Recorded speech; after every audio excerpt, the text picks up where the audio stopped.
wanted to talk about feature comparison. So I'm going to go back a little bit to my first HR tech conference that I ever attended. It was Unleash in Vegas, my least favorite place in the world. And I had a burning question, which was about vendor selection. And I wanted to talk to people about how you make an informed decision when you are so crushed with marketing influence, and when the analysts and influencers and consultants they have referral relationships with many of these vendors. And I didn't know how pervasive it was, how prevalent it was. And so I talked to a couple of leading people there, and I asked them about it. And I said, like, how do you handle this? Does this compromise your integrity? And the answer I got from almost everyone was, don't worry about it. What are you talking about, right? It's business. Business is done. And it hasn't sat well with me. And those of you who've known me for a while know that I kind of wrestled this, try to figure this out, because when you show up not interested in those sorts of arrangements, it can't help but kind of stick out. And there's always, like, and it's tough. Like, I really wanted to stay true to my values here, but it's been kind of a challenge. And so I've been trying to crack this nut. So we are 100% agnostic. Yes, we specialize in iCIMS, but we don't take any referral kickbacks, not selling sponsorships, advertisements. If we mention a product to you, it's because we believe in the product and we believe in the team, right? And that's it. But I've been trying to crack this nut. So how do we give people better advice on what tools to select? Everybody knows that RFPs are incredibly difficult, very complicated. And I remember the last one I went through, by the end of it, it's like a 3-month process. I could barely keep track of everything, right? So many things to think about. So I think the answer is a combination of AI and this group right here, right? AI gives us the ability, especially with ChatGPT Deep Research. And if you haven't used Deep Research, it will do, how you put something into ChatGPT and you get an answer instantaneously? Deep Research will take like 5 to 10 minutes, reading the entire internet and all of social media and everything, all the GT reviews, everything. And it will compile all that information into a really exhaustive report.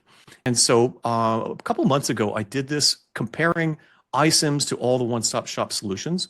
And part of this too is that some of our customers are looking at the one-stop shop solutions. And, we think that they're going to lose a lot of functionality that they're going to miss and realize that they need over the long term, right? But I wanted to give like a more impartial way to give that kind of feedback. And so we had one particular customer who is looking at moving from iCIMS to Dayforce. Now, I can talk to you about iCIMS all day long.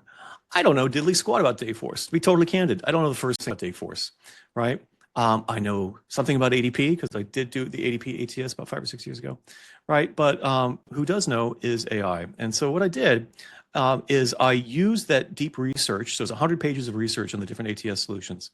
And I put that in a GPT, which I'll share after this call. And then I asked it specifically to drill down into Dayforce and to give a list of questions that are conversation starters.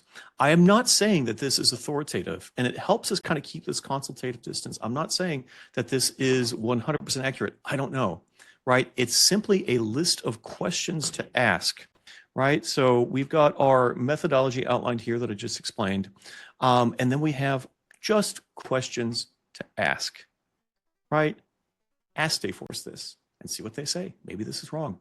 But to me, this wasn't even, and by the way, so this gets really, really nuanced: talent pools, implementation, integrations, and then you get the whole enchilada down here, right? And you can read, it's on the RD blog, you can read it at your leisure, key questions to ask during this process.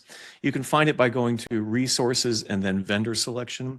I'm going to continue down this path, analyzing these other tools as well. But this still isn't good enough, in my opinion. I still want actual people who know this stuff and can speak to these points and fact check it and elaborate. So I did post in Circle an article asking for folks for feedback. And this feedback, where did I put it? Here we go, right? So one of the things that I'm trying to do as a larger strategic direction with SAI is I want to pay members to do stuff. We had our first or second proof of concept with this. Sync to Hire actually is paying $500 to 5 different SAI members. I used our all-time leaderboard to put that first ask out.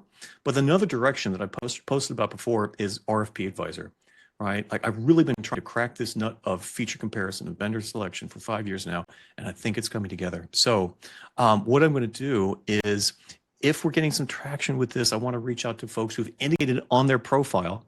There's a field that says past ATS experience. So if you've indicated on there that you've used Dayforce in the past and you think you can add value to this conversation, if this customer or another customer is open to it, what I'm going to propose is that they pay you to participate in a focus group.